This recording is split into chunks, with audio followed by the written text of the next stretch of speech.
Assalamualaikum, halo semuanya. Waalaikumsalam. Halo.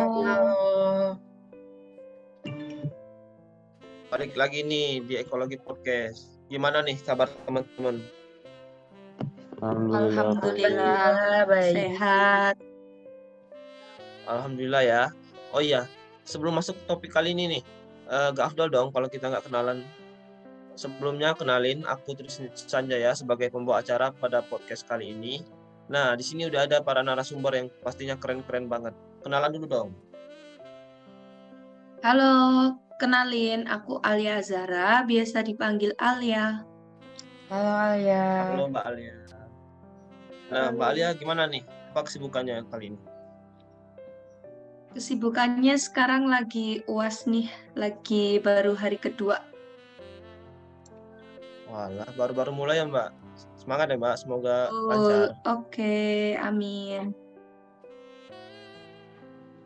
Lanjut. Halo, kenalin aku Nur Indah Islami, biasa dipanggil Indah. Halo Mbak Indah. Halo Indah. Halo Indah. Gimana Indah hari ini? Indah nggak? Hujan terus ya kayaknya. Oh, nggak Indah Iya. berarti. Ya, gimana dong? Semoga Indah selalu ya. Oke.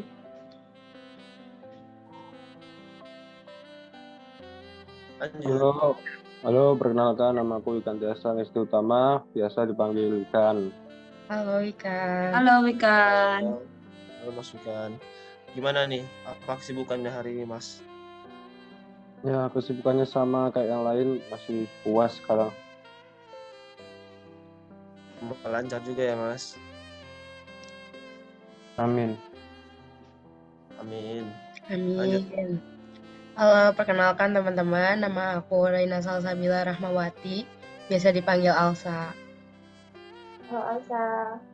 Halo. Dari keempat narasumber. Gimana nih Mbak kesibukannya hari ini? Kesibukannya ya sama kayak yang lain sih, UAS. Cuma kan kebetulan besok itu juga ekologi, jadi sebelumnya itu sempat belajar dulu nih sebelum buat podcast ini gitu. Nah, keren banget. Nah, pastinya teman-teman udah nggak sabar nih mau langsung membahas seputar topik kali ini. Teman-teman tahu nggak kira-kira kita mau bahas apa? Tahu lah ya, namanya juga diundang jadi narasumber. Tahu. Tahu dong.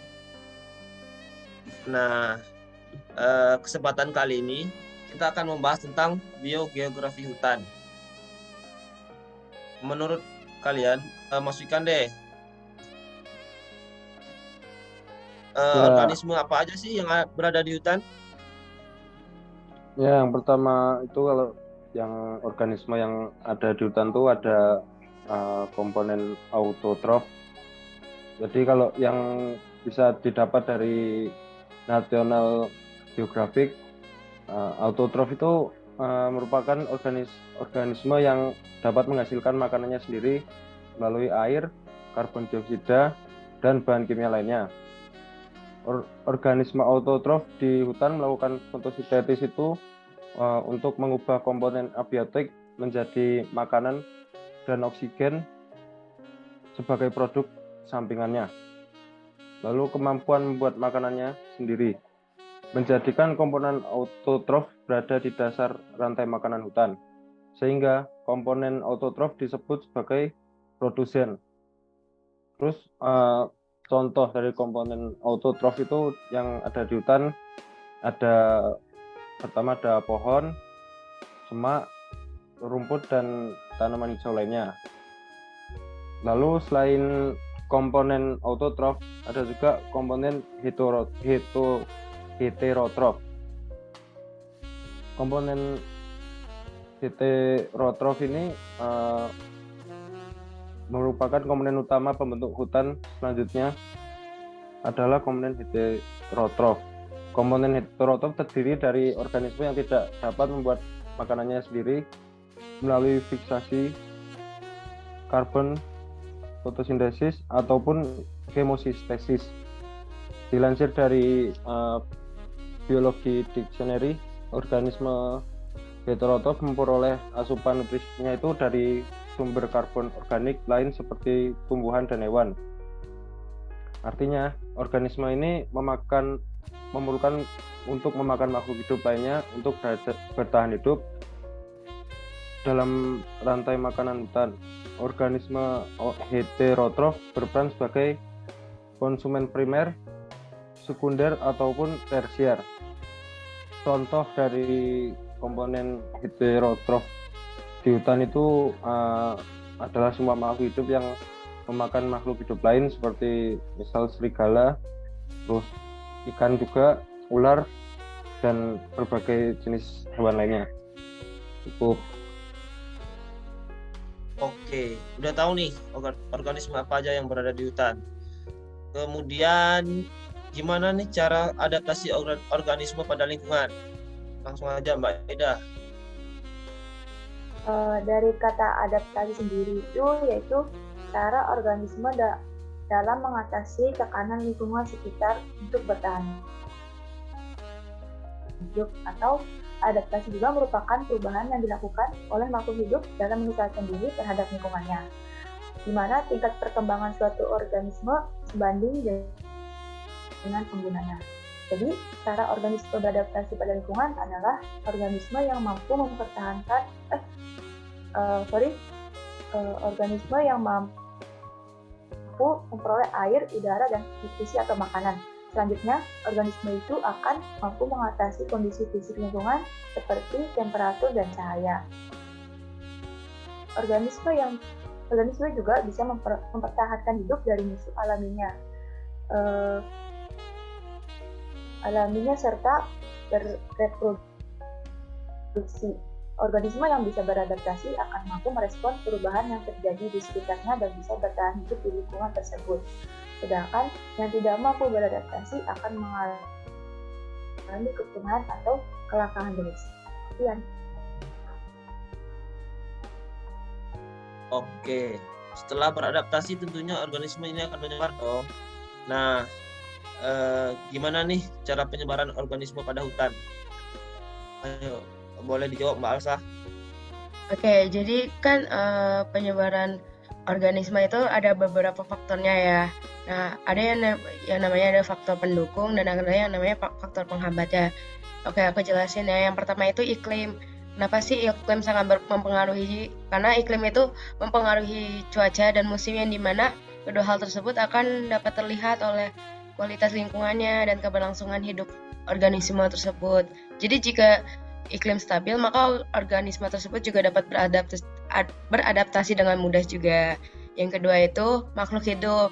Makhluk hidupnya itu seperti manusia, hewan, dan tumbuhan. Nah, itu juga sangat berperan penting dalam menjaga kestabilan ekosistem lingkungan. Nah, selanjutnya itu yang ketiga ada jenis tanah. Kenapa sih kok jenis tanah juga termasuk nih?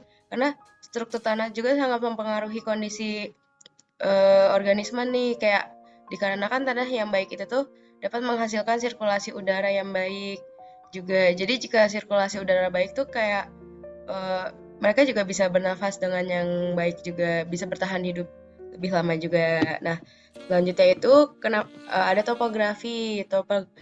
Kenapa sih topografi itu masuk ke dalam faktornya? Nah, karena kondisi topografi itu tuh merupakan untuk habitat mereka hidup gitu loh.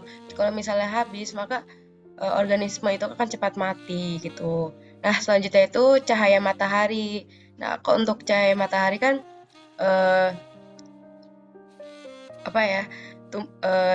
sirkulasi udara itu kan sumbernya itu dari pohon. Nah, kalau misalnya pohon tidak berfotosintesis, maka sirkulasi udara di ruangan tersebut tuh kurang. Tetapi kan ada juga organisme yang kayak hidup di lembab, tetapi juga tetap kita membutuhkan sirkulasi udara gitu. Cukup.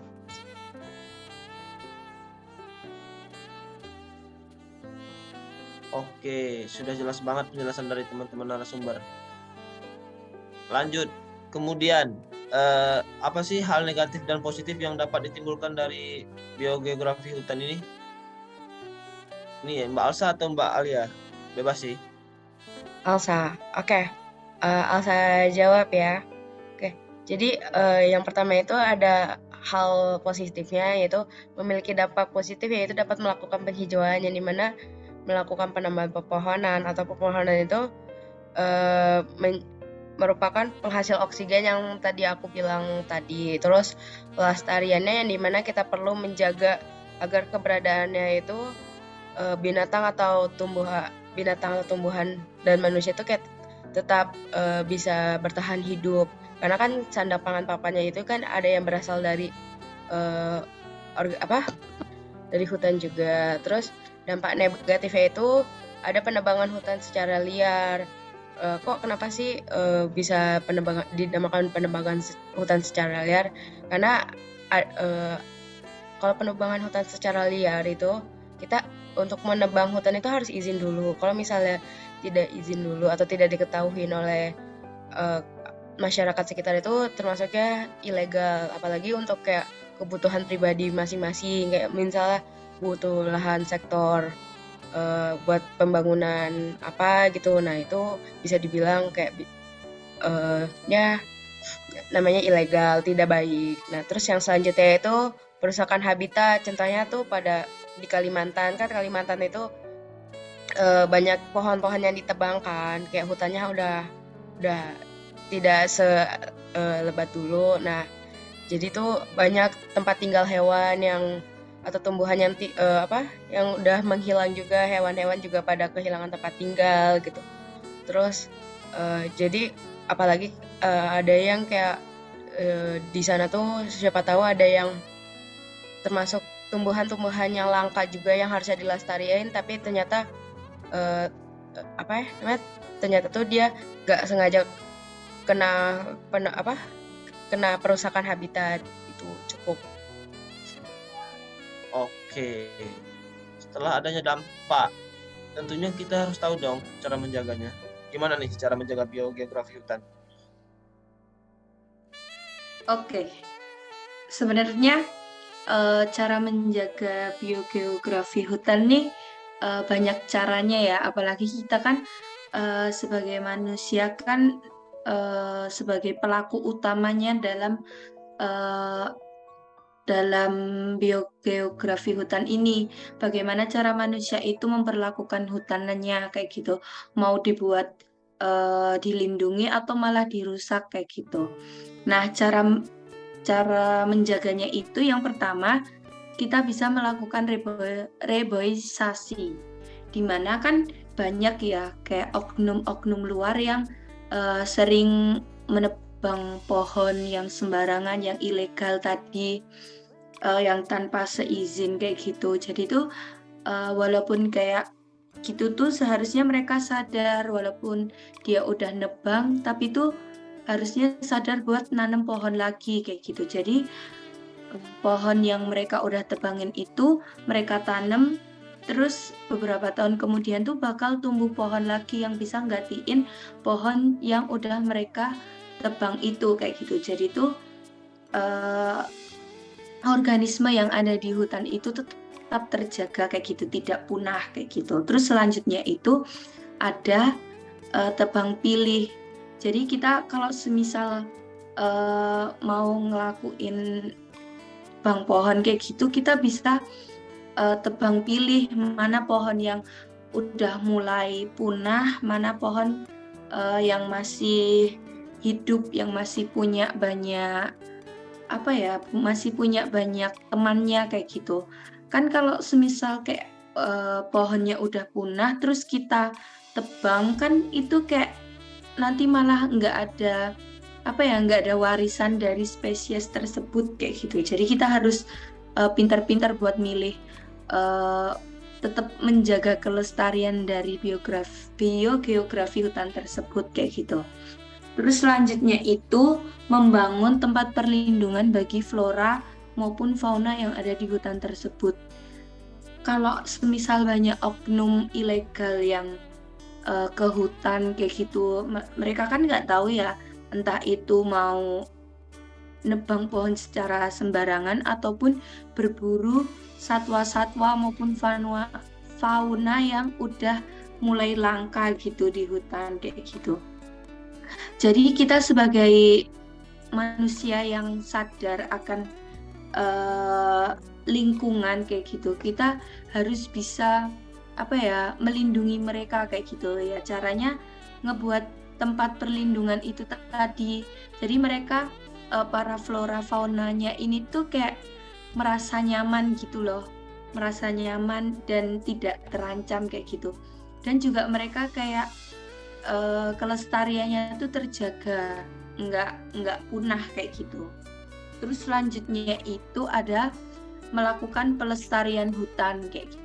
Ya tadi kan udah caranya kan bisa ngelakuin reboisasi, terus kayak penanaman hutan kembali kayak gitu kan. Kalau kita nanam hutan walaupun nggak ada penebangan secara liar, tapi kita bisa menambah jumlah spesies pohon yang ditumbuhin kayak gitu kan, malah lebih menambah ini ya organisme yang ada di hutan tersebut. Jadi kayak pohon-pohon ataupun flora fauna yang hampir punah tuh bisa kita jaga kayak gitu. Terus selanjutnya yang terakhir itu kita bisa ngelakuin budidaya flora fauna agar tetap terjaga kayak gitu. Nah caranya yaitu tadi kita bisa membangun tempat perlindungan kayak gitu. Terus menjaganya dari pemburu liar kayak gitu. Jadi mereka agar tetap terjaga dan enggak merasa khawatir akan manusia yang pergi ke hutan kayak gitu kan. Takutnya semisal kita sebagai manusia yang baik-baik yang mau melindungi mereka, tapi mereka malah takut karena banyak pemburu ilegal yang biasanya sering menyerang mereka kayak gitu. Jadi kita harus bisa cari cara lah untuk tetap menjaga organisme hutan itu tetap terjaga. Seperti itu. Nah, lengkap banget tuh penjelasan dari teman-teman narasumber. Banyak banget ilmu yang bisa kita ambil dari pembahasan kali ini. Ya nggak teman-teman? Betul. Benar. Ya. Oke. Pembahasan udah. Nggak kerasa ya, ternyata panjang juga obrolan kita. Kalau dilanjutin sih nggak ada habisnya ini. Namanya juga ilmu ya, nggak ada habis-habisnya. Oke. Benar. Kalau gitu kita cukupkan sampai di sini dulu ya. Lain waktu kalau ada kita lanjut lagi pembahasannya. Oh iya, makasih ya buat teman-teman narasumber yang udah meluangkan waktunya dan berbagi ilmunya. Semoga berkah. Amin. Amin. Saya selaku pembawa acara pamit undur diri. Wassalamualaikum warahmatullahi wabarakatuh. Waalaikumsalam. Waalaikumsalam warahmatullahi wabarakatuh.